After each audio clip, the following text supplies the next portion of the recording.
السلام عليكم ورحمة الله وبركاته.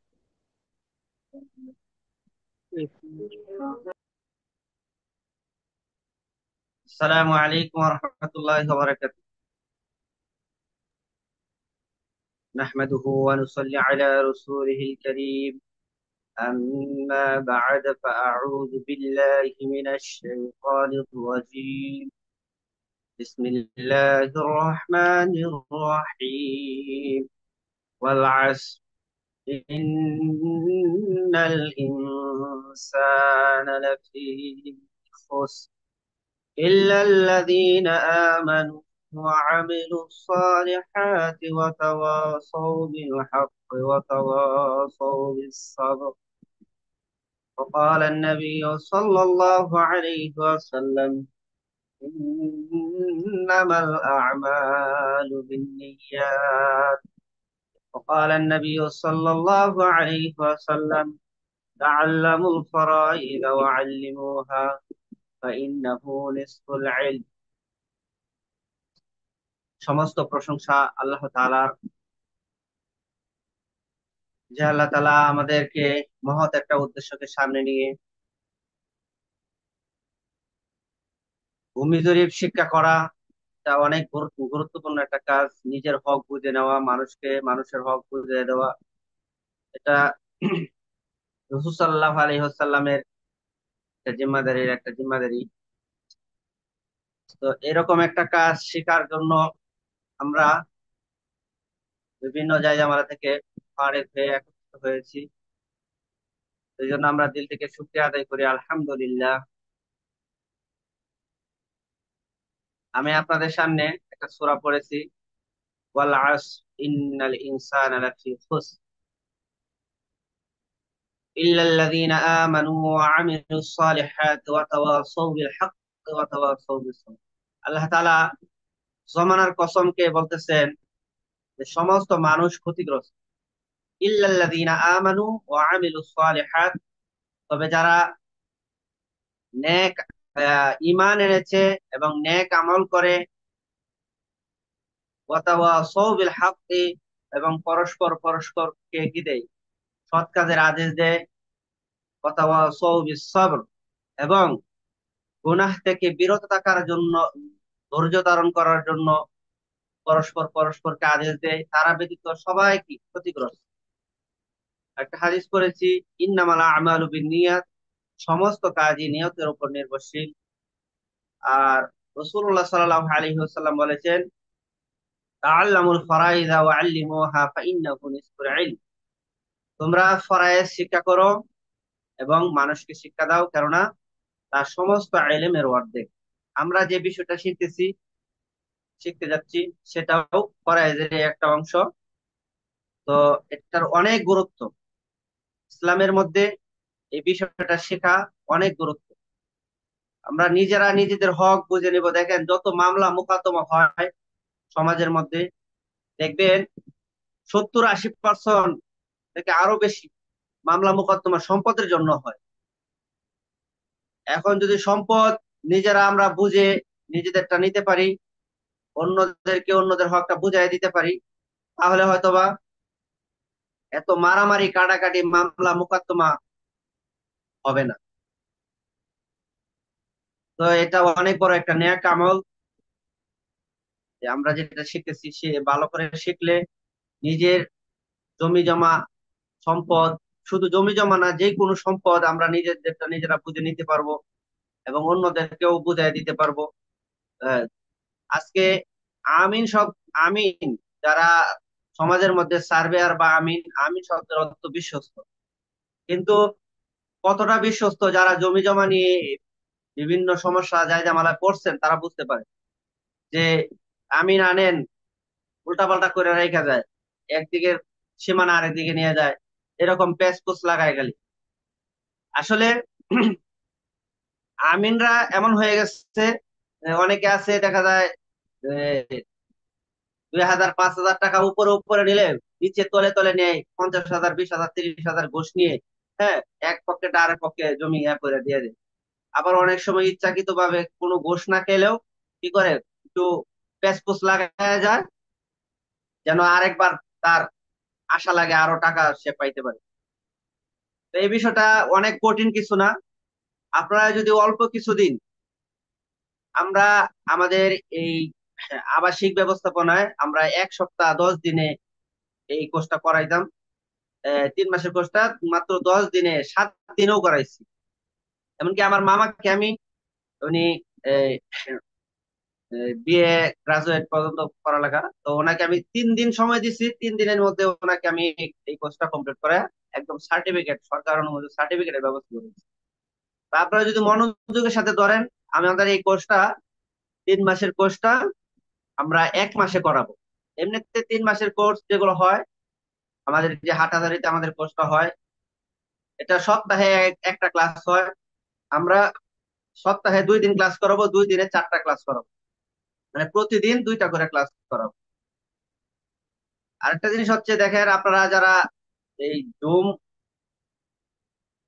নতুন, zoom class কবে অংশগ্রহণ করছেন তাদের জন্য আপনারা কি করবেন, আপনাদের ভিডিও গুলো অফ রাখলে ভালো হবে ক্লাসের সময়।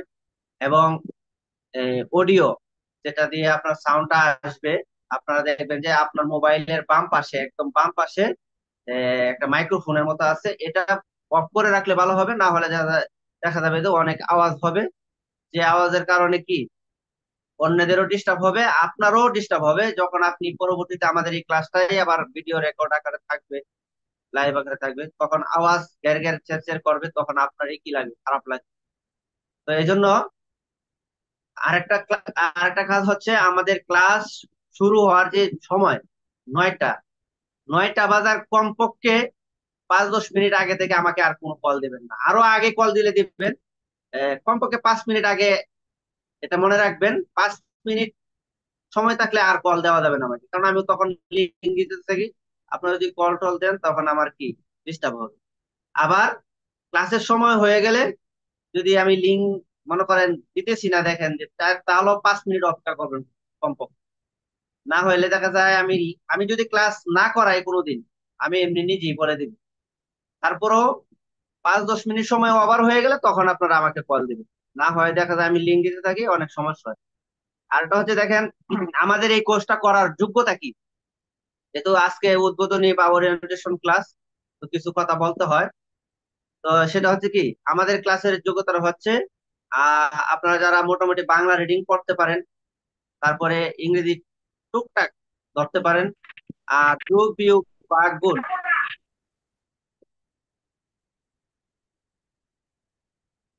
যোগ বিয়োগ ভাগ গুণ, অঙ্ক, হ্যাঁ, এগুলো ক্যালকুলেটারে কমপক্ষে করতে পারেন।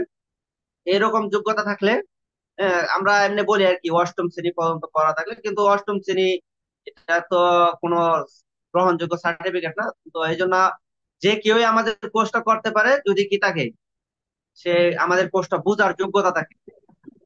মোটামুটি আমাদের এখানে আহ, পঞ্চম শ্রেণী ষষ্ঠ শ্রেণীর অঙ্ক যেগুলো আছে টুকটাক, এগুলো কিছু করানো হয়।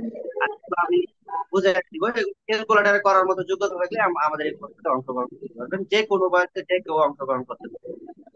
আর আমাদের এই কোর্সটা করার জন্য আমরা এখানে দেখবেন বিজ্ঞাপনের মধ্যে লিখছি, দিনদার হওয়া আবশ্যক। যে কোনো উল্টাপাল্টা আমাদের এই কোর্সটা কি করতে পারবে না, স্যার অংশগ্রহণ আপনি করতে অল পারবে না। মিউট করে দিয়ে নেন। অনেকে একটু মিউট করতে পারতেছে না, অল মিউট করে দেন। ভাই কথা বলা যাবে না, আমি mute।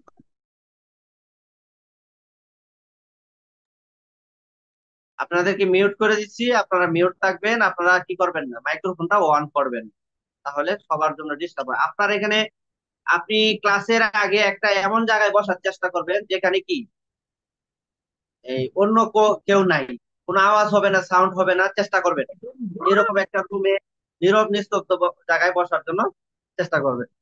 যদি এরকম সম্ভব না হয়, আপনার এখান থেকে সাউন্ড আসার সম্ভাবনা আছে, তাহলে আপনার মাইক্রোফোনটা অবশ্যই অফ রাখতে হবে।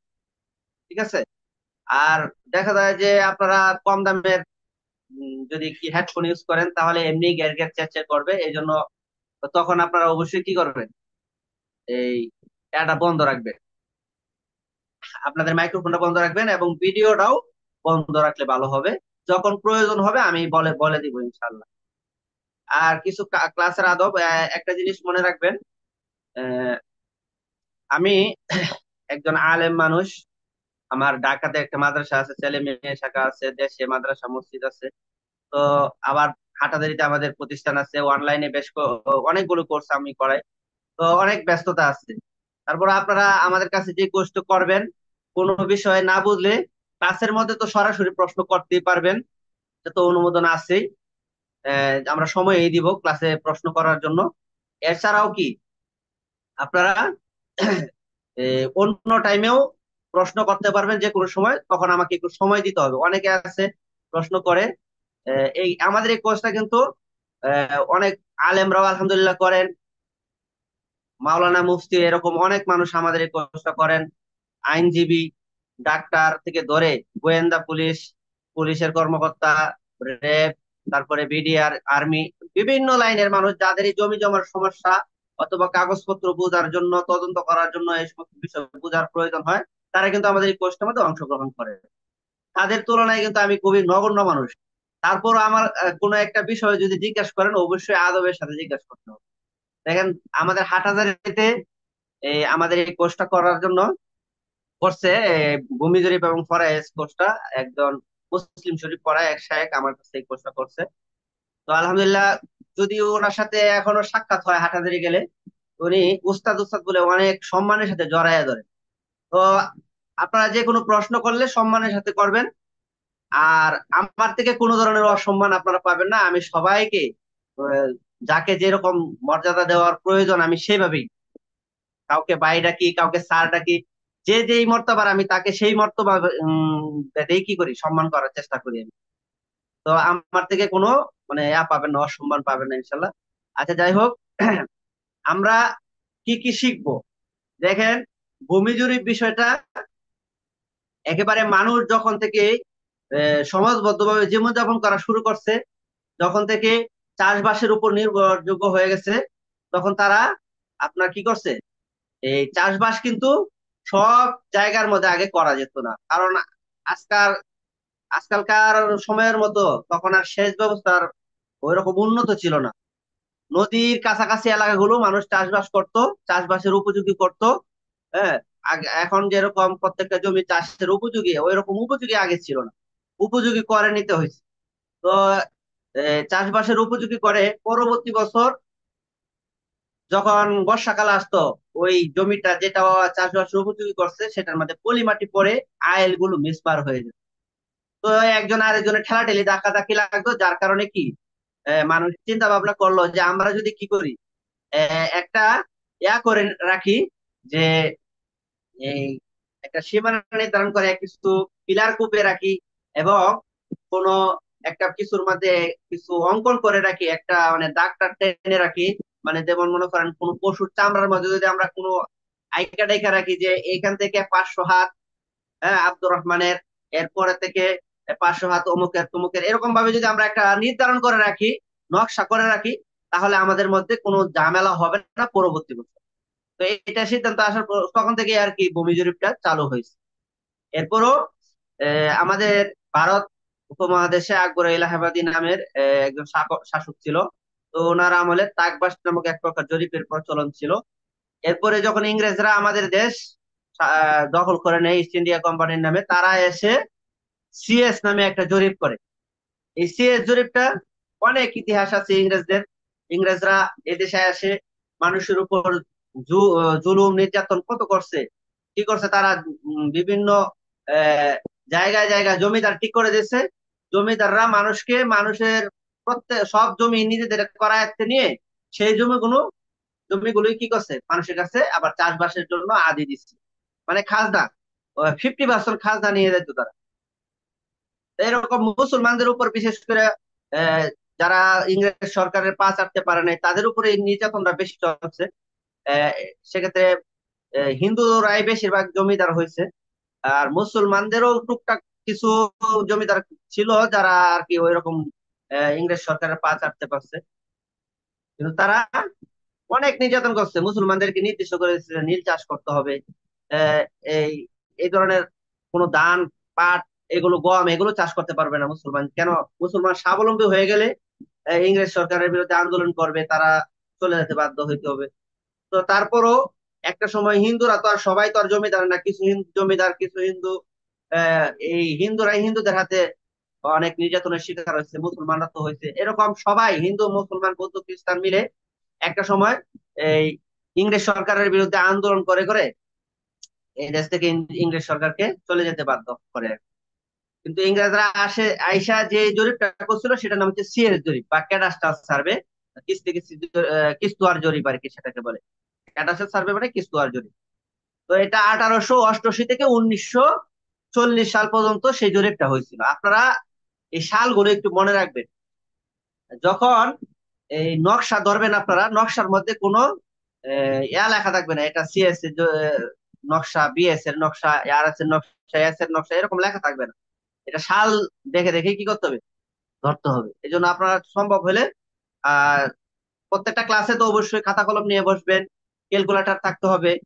তো এগুলো তো বাধ্যতামূলক থাকতেই হবে। আমাদের শীট গুলো যারা ভর্তি হয়েছেন, কনফার্ম করছেন, তাদেরকে তো আমি শীট দিয়েই দিচ্ছি। তো এই সালটা লিখবেন। সিএস জরিপটা হয়েছে কি 1888 থেকে 1940 সালের ভিতরে সিএস জরিপটা হয়েছে। খুবই সূক্ষ্মভাবে করছিল। এইরকম জরিপ আজ পর্যন্ত আর হয় নাই। আর কেয়ামত পর্যন্ত আমাদের দেশে হবে কি না সম্ভাবনা নাই। আহ আরেকটা জরিপ হয়েছে ইংরেজ সরকার। এখন যদি কল দেন, আপনাদেরকে আগেই বলছি কি জুম ক্লাসটা কিভাবে করবেন সেটা দেখে নেওয়ার জন্য। এখন যদি জুম ক্লাসে অ্যাড হইতে না পেরে যদি বারবার কল দেন, তাহলে তো হয় না। দেখেন, এসে এসে জরিপ। ইংরেজরা এই বিভিন্ন আন্দোলনের কারণে, হ্যাঁ, ইংরেজ খেদাও আন্দোলন, রেশমি রুমাল আন্দোলন, বাঁশের গাল্লা আন্দোলন, বিভিন্ন আন্দোলন, এই সমস্ত আন্দোলনের কারণে একটা সময় ইংরেজরা কি করতে হয়েছে, এই দেশ থেকে চলে যেতে বাধ্য হয়েছে। তো যাওয়ার পরে তারা আতাউল ভাই,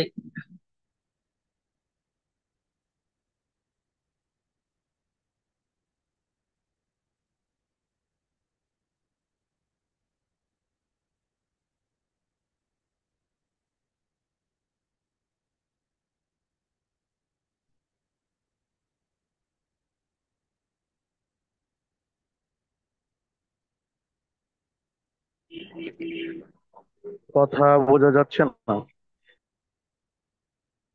যে যে আমি বলতেছি, দাঁড়ান একটু খালি ওনাকে একটু, একজন আমাদের স্টুডেন্ট ঢুকতে পারতেছে না, এই জন্য ওনাকে একটু দেয়া দিলাম আর কি।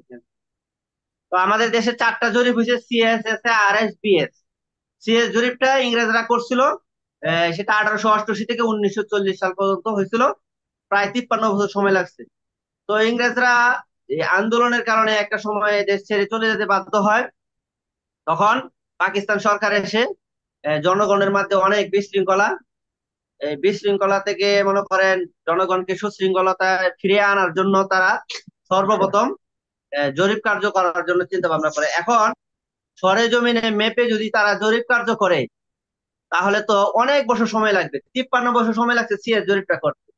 তো এখন আহ, জনগণের মাঝে যে অস্থিরতা চলতেছে, এই অস্থিরতা কাটাইতে খুব দ্রুত সমাজের জন্য তারা চিন্তা করলো যে আমরা অফিসে বসে শুধু কি করি, জনগণকে শুধু জনগণের জমির মালিকানাটা বুঝাই দিই, মানে খতিয়ানটা করে দিই। তো এই জন্য এসে জরিপটা হয়েছিল 1956 থেকে 63 সালে। ভূমি অফিসে বসে, অফিসে বসে শুধু খতিয়ানটা তৈরি করে দেওয়া হয়েছিল।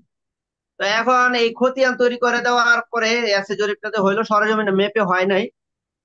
ঢাকা শহর ব্যতীত অন্য কোথাও, আর সিলেট, এই 2টা এলাকা ব্যতীত অন্য কোথাও কি আপনার কি হয় নাই, এসে জরিপটা সরেজমিনে মেপে হয় নাই। আসলে সিলেট জেলাটা এটা তখন যখন সিএস হয়েছিল তখন আর কি আসামের অন্তর্ভুক্ত ছিল। এই জন্য পরবর্তীতে যেহেতু বাংলাদেশের সাথে কোনো জরিপ ছিল না, এই জন্য এসে জরিপটা সরেজমিনে মেপে হয়েছে। আর ঢাকা, ঢাকা ডিস্ট্রিক্ট এর মধ্যে হয়েছে। তো এটা 1956 থেকে 63 সাল। আপনার সালটা মনে রাখবেন। অল্প সময়ের মধ্যে ভূমি অফিসে বসে লিখে দিয়ে দিচ্ছে কোতেন গুলো। কিন্তু অল্প সময়ে দেওয়ার কারণে একজনের জমি আরেকজনকে লিখে দিচ্ছে, একজনের জমি আরেকজনকে লিখে দিচ্ছে, এরকম অহরহ এরকম হয়ে গেছে। যে সুশৃঙ্খলতা ফিরে আনার চেষ্টা করছিল আরো বিশৃঙ্খলতা লেগে গেছে। তো এরপরে ইংরেজ সরকার চিন্তা করলো এইবার আমরা যদি সরেজমিনে না মেপে জরিপ করি তাহলে আবারও সেই বিশৃঙ্খলা দূর করা যাবে না।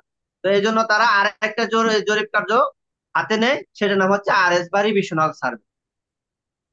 তো আরএসটা 1965 সাল থেকে নিয়ে শুরু হয় এবং 1985 সাল পর্যন্ত এই জরিপটা চলমান ছিল আর কি।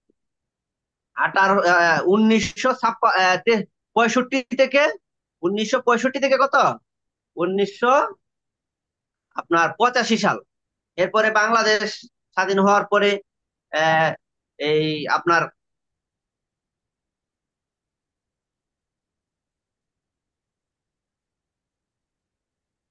জাহিদ আলম ভাই, আপনাদের এটা আপনাদের কোর্স না, এটা নতুন একটা কোর্স।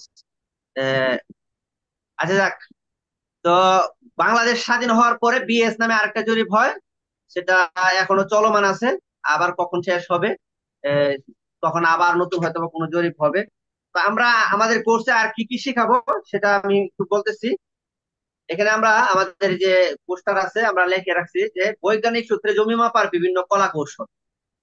মানে জমি মাপার যত ধরনের কলা কৌশল আছে আপনার, সব সকল আকৃতির জমি, এটা তিন কোণা জমি, চার কোণা জমি, ত্রিভুজ জমি, চতুর্ভুজ জমি, তারপরে আঁকা বাঁকা গোলাকৃতির জমি, পটল লাউ আকৃতির জমি, মানে যত ধরনের আঁকা বাঁকা জমি আছে, বহুভুজ আছে, সব ধরনের জমি আপনারা কিভাবে মাপামাপি করবেন সেই বিষয়টা আমি বোর্ডে লিখে লিখে করে দিব। এবং আমাদের কোর্সটা শেষ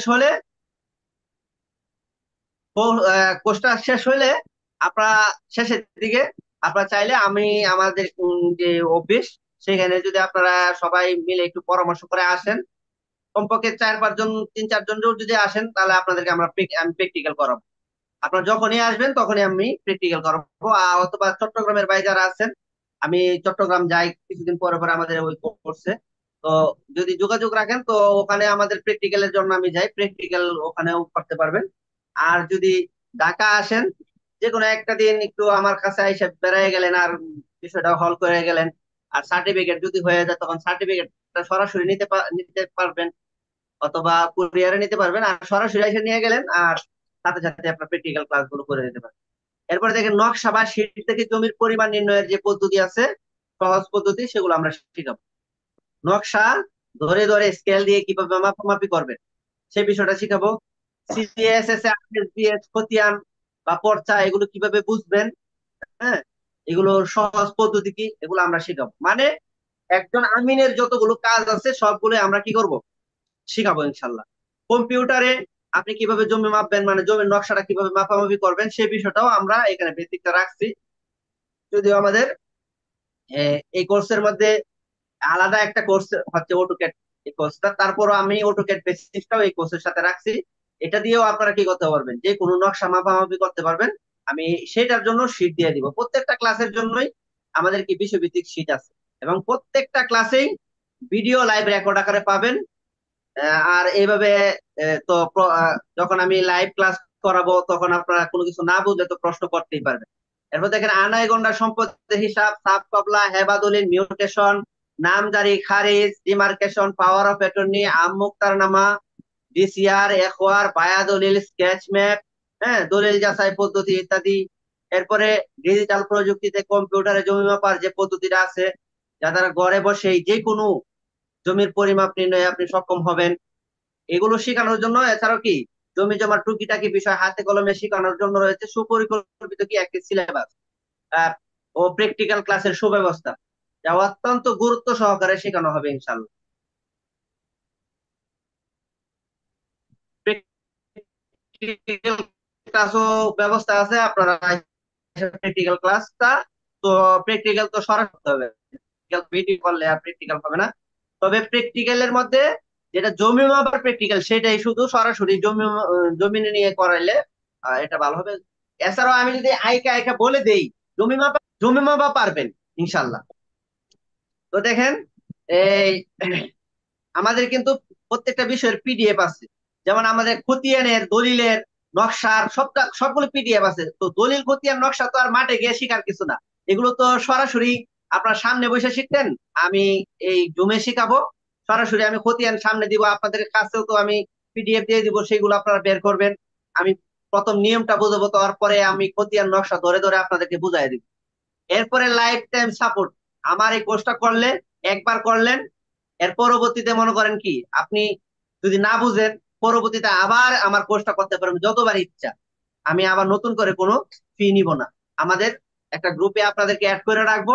হ্যাঁ, ফেসবুকের একটা সিক্রেট গ্রুপ আছে, সেখানে লাইভ ক্লাস গুলো আপনারা সবসময় প্রত্যেকটা বেসই করতে পারবেন ইনশাআল্লাহ। এছাড়াও কোনো কিছু যদি যে কোনো সময় যে কোনো সমস্যা হলে আপনারা করতে পারবেন, কিন্তু আমাদের এরকম হয় নাই। আলহামদুলিল্লাহ, আমার কাছে কোর্স করার পরে পরবর্তীতে আমি 2016 সাল থেকে এই পর্যন্ত কোর্স করাইতেছি। তো একবার কোর্সটা মনোযোগের সাথে করার পরে পরবর্তীতে আর ধরার প্রয়োজন হয় না, এরকম হয় নাই। আহ তো আশা করি আপনাদেরও হবে না, কারণ এই বিষয়গুলো এত কঠিন কিছু না, খুবই সহজ বিষয়। আমরা আসলে না জানার কারণে মনে হয় যে অনেক কঠিন। আমি একটু আপনাদেরকে দেখাই, জমি মাপাটা কিন্তু অনেক কঠিন কিছু না। আমি একটু দেখেন, আহ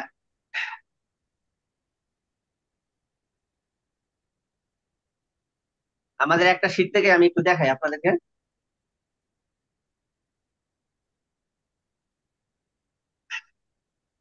এগুলো আমি বিস্তারিত বলবো, যেমন একটা জিনিস ধরাই, যে 435.6 বর্গ ফুট বা 6 শূন্য বর্গ ফুটে কি 1 শতাংশ।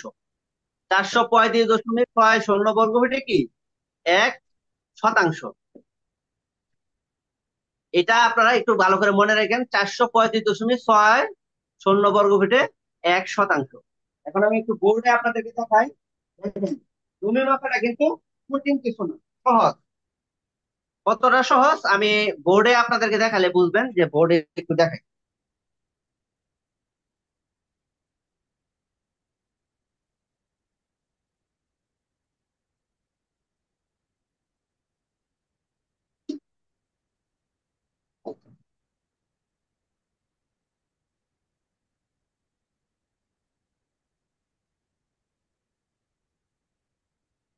ধরেন এটা একটা জমি, এটা দৈর্ঘ্যটা হয়েছে 100 ফিট,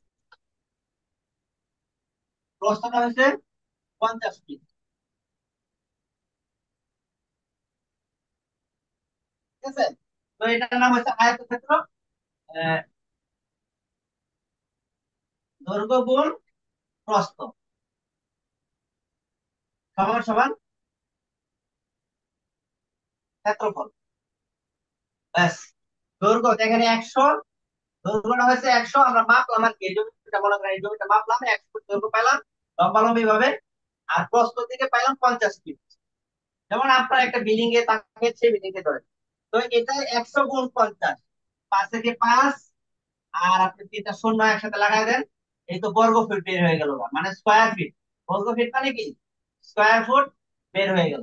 এবার আমরা শুধু ওই যে বলছিলাম, আর 435.6 বর্গ ফিট, এই 5,000-কে আমরা কি করব, 5,000 ভাগ দিব 435.6, বাস আমাদের 11.48 শতাংশ বের হয়ে গেছে জমি। শুধু একটু টিপ দিবেন ক্যালকুলেটরে, 11.48 শতাংশ। ঠিক আছে, দেখেন এই যে এটা বুঝাইলাম, এটা কি আপনাদেরকে গিয়ে জমিনের মধ্যে গিয়ে ধরে ধরে দেখানোর প্রয়োজন আছে? না, না। আপনারা বলতে পারেন যে সব জমি তো হুজুর এরকম সহজ না। হ্যাঁ, কিছু জমি আছে একটু কঠিন। তো যেগুলো কঠিন, এগুলো আমি বোর্ডে যখন ভালো করে বুঝাই দিব, আপনারা করতে পারবেন। জমি মাপা কেউ যদি কোনো কিছু না পারে, সে জমি মাপা পারবে। হ্যাঁ, আমার কাছে অনেক এরকম আমিনরা আছে যারা সরজমিনে জমি মাপে, কিন্তু এই আমার কাছে সার্টিফিকেট নেওয়ার জন্য এখন দেখলাম যে তারা অঙ্কে এতটা কাঁচা, কিছু বেশি একটা বুঝে না, অথচ তারা জমি মাপামাপি করতেছে। তো মোটামুটি আপনাদের যদি একটু জ্ঞান থাকে, তাহলে আপনার জমি মাপতে পারবেন, জমি মাপা একদম সহজ। কিন্তু আসলে না জানার কারণে মনে হয় যে অনেক কঠিন। আচ্ছা যাক, আমি কি কি শেখাবো এটা নিয়ে একটু আলোচনা করলাম, আর ক্লাস ইনশাল্লাহ আগামী বুধবার থেকে আমাদের নিয়মিত ক্লাস শুরু হবে এই কোর্সে। এখন আপনাদের কারো কোনো কিছু জানার আছে? যারা আমাদের এই কোর্সটা ভর্তি হইতে চান, আমাদের এটার 3 মাসের কোর্সটা 1 মাসে করানো হবে। এমনি আমাদের 3,060 টাকা কোর্স ফি, কিন্তু আমরা 60% ছাড়ে মাত্র 1,220 টাকায় ভর্তি নিচ্ছি। 60% ছাড়ে মাত্র কত? 1220 টাকা। তো যারা ভর্তি হইতে আগ্রহী তারা আমার হোয়াটসঅ্যাপ নাম্বার 01733472302, 01733472302, এই নাম্বারে যোগাযোগ করবে। আমি আবারও বলতেছি, আমার হোয়াটসঅ্যাপ নাম্বার 01733472302, এই নাম্বারে যোগাযোগ করবেন। আর আমাদের কোর্সটা শেষ হলে আপনারা সার্টিফিকেট যদি চান যে সরকার অনুমোদিত সার্টিফিকেট নেবেন, সেটাও কিন্তু নিতে পারবেন। সেটা কিভাবে নেবেন? 1530 টাকা দিয়ে আমাদের একটা পরীক্ষায় অংশগ্রহণ করতে হবে। তখন আপনারা আমাদের এই পরীক্ষায় অংশগ্রহণ করলে পরীক্ষায় কোনো ফেইলের অপশন নাই আমাদের, কারণ এটা আমরা সার্টিফিকেট ফি আপনাদের থেকে নিয়ে তারপরে আমরা পরীক্ষাটা নিব। পরীক্ষাটা একটা জাস্ট ফর্মালিটি শুধু। হ্যাঁ, গ্রুপে দিয়ে দেবো ইনশাল্লাহ। তো আপনারা যারা ভর্তি হইতে আগ্রহী তারা যোগাযোগ করেন আর কি। আর কারো কোনো কিছু আহ, জিজ্ঞাসা করলে বলতে পারেন। হ্যাঁ, বলেন। জি জি, আমার একটু বলার ছিল। আপনি কি মানে প্র্যাকটিক্যাল সবকিছু দেখায় ধরেন, আপনার কি বলবো, আপনার ক্লাসে, আমরা তো এটা অনলাইনে করতেছি, আপনি ধরেন আপনার কাছে সরাসরি গিয়ে শিখার এরকম কোনো ব্যবস্থা আছে নাকি? এটা আছে, জানার ছিল। আছে, আছে। আমাদের আমি আমাদের এই ক্লাসগুলো, যে অনলাইন ক্লাসগুলো, সেগুলো হচ্ছে আপনার ঢাকার রায়েরবাগ আছে না, রায়েরবাগ থেকে একটু ভিতরে মোহাম্মদবাগ আমার মাদ্রাসা। আমাদের এই মাদ্রাসার থেকে আমাদের এই অনলাইন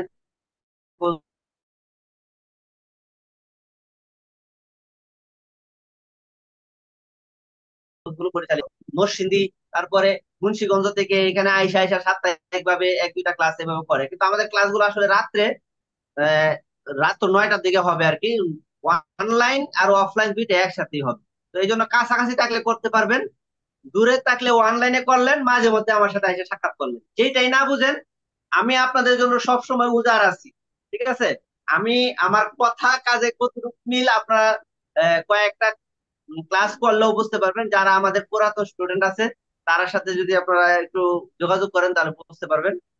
আলহামদুলিল্লাহ, যে কোনো সময় যে কোনো সমস্যা পড়বেন, আমি আলহামদুলিল্লাহ আছি, আলহামদুলিল্লাহ। এবং আসসালামু আমাদের আলাইকুম এক, জি শেখ। বলেন। এই আমরা তো যারা অফলাইন এবং অনলাইন খরচ ফি কি সমানই? একই, একই। অফলাইন আর এক, অনলাইন এক, মানে একই সাথে ক্লাস হবে, একই কথা। বুঝতে পারছি। যারা অনলাইন তাদের জন্য একটু আরেকটু সুযোগ দেওয়া যায় না? আচ্ছা, ঠিক আছে। সামনে তো আরো সামনে তো আরো বললেন মনে করেন যে পরীক্ষা, সামনে তো আরো পরীক্ষা, বিভিন্ন পরীক্ষা অংশগ্রহণ করতে হবে সেখানে তো। সরি সরি, বুঝতে পারছি না কালকের স্যার। মধ্যে যারা ভর্তি হবেন যান, আমি জি জি। ছাড় দিলাম, কালকের মধ্যে ভর্তি হয়ে যাবেন, 100 টাকা ছাড়। আর যারা ভর্তি হয়ে গেছেন, 100 টাকা যান, 200 টাকা করে ছাড় দিলাম, যান 1020 টাকা দিবেন। এ, যারা ভর্তি হয়ে গেছেন আপনারা সার্টিফিকেট নেবেন না, তখন আপনারা এই 200 টাকা এক করে দিয়ে আমাকে। আপনারা বলবেন যে হুজুর, আমরা 1220 টাকা দিয়ে ভর্তি হইলাম, আপনি এখন ছাড় দিতেছেন। সমস্যা নাই। আপনারা যখন সার্টিফিকেট নেবেন বলবেন, হুজুর আমরা তো সার্টিফিকেট কোর্সে ভর্তির সময় আমরা 200 টাকা বেশি বেশি দিছিলাম, ওই সময় আপনি একটা ছাড় দিছিলেন। তো আপনাদের জন্য কি এই ছাড়টা থাকবে। তো কালকের মধ্যে যারা ভর্তি হবেন, কমপ্লিট করবেন, আপনাদের জন্য 200 টাকা করে ছাড়, 1020 টাকা। ইনশাল্লাহ আপনারা, ইনশাল্লাহ স্যার। শুক্রান শুক্রান শেখ, জাজাকাল্লাহ। হ্যাঁ, ইনশাল্লাহ। ইনশাল্লাহ। আহ, আর আরো সুযোগ আছে, যেটা আমি বলি। যদি কারো যে মনে করেন যে আপনার কাছে অর্থের সমস্যা, আপনি মনে করেন পুরো টাকাটা একসাথে দিতে পারবেন, আপনি আহ, অল্প কিছু দিয়েও যদি অ্যাড হন, আপনার জন্য সেই ছাড়টা থাকবে, জান। আপনি আমাদের ক্লাসগুলো, আমাদের অনলাইন ক্লাস তো অনেকেই মনে করে যে হ্যাঁ, আসলে অনলাইনে তো অনেক ধোঁকাবাজি। তো এই জন্য আমরা কয়েকটা ক্লাস করেও আপনি টাকা দিতে পারবেন, কোনো সমস্যা নেই। আপনার বিশ্বস্ততা যখন আসবে তখন আমরা শুক্রান অগ্রিম শুক্রান। টাকা যদি জিজ্ঞেস করেন দেওয়া দরকার। হুজুর, জি, জি, বলেন। আমি জানতে চাইছিলাম যে এই যে ক্লাসগুলো আমরা করতেছি, জি, জি। এই ক্লাসগুলো ওই যে প্রত্যেকটা শীট এবং পিডিএফ কি আমাদের এই হোয়াটসঅ্যাপে দিয়ে দিবেন? হ্যাঁ, হ্যাঁ, হ্যাঁ। আপনারা যখন ভর্তিটা কমপ্লিট করবেন, সাথে সাথে আমি কি, যারা ভর্তি হচ্ছে তাদেরকে আমি পিডিএফ দিয়ে দিচ্ছি। আমাদের এমনি আমার নিজের লিখিত আর কি, আমি 2016 সাল থেকে এই কোর্সগুলো করাই আসছি। হাটহাজারীতে দীর্ঘদিন থেকে এক জায়গায় আমরা কোর্সটা করাইতেছি। তো আমার নিজের লিখিত 5টা আছে, সেগুলো দিয়ে দিব। কোর্সটা মানে আচ্ছা, ফিটা পাঠানোর সাথে সাথে আমি এগুলো দিয়ে দিই। আর আসসালামু আলাইকুম হুজুর। প্রত্যেকটা ক্লাসে ভিডিও পাবেন, ভিডিও লাইভ রেকর্ড আকারে পাবেন। এরপরেও কোনো কিছু না বুঝলে যে কোনো সময় ঠিক আছে। আচ্ছা, তাহলে আজকে আর আমি পারাবো না আজকের ক্লাসটা, আপনারা আমার তো বুঝলেন। আরেকটু কথা ছিল। জি জি, বলেন। আপনি বললেন যে মানে অনলাইন অফলাইন সেটা একই সময় হয়, যেমন যেমন 9টা থেকে শুরু হয়। আপনি বলেন জি, নারায়ণগঞ্জ থেকে শুরু করে না, সেক্ষেত্রে ওই আমি ধরেন আপনার থেকে 50 কিলোমিটার কিংবা 40 কিলোমিটার দূরে থাকলে আপনার ওখানে 9টা বাজে ক্লাস করে, ধরেন আমি যদি উপস্থিত থেকে করতে চাই, এত দূর থেকে আবার রাত্রে আসা প্রবলেম না? এই আর কি বলার। ঠিক আছে।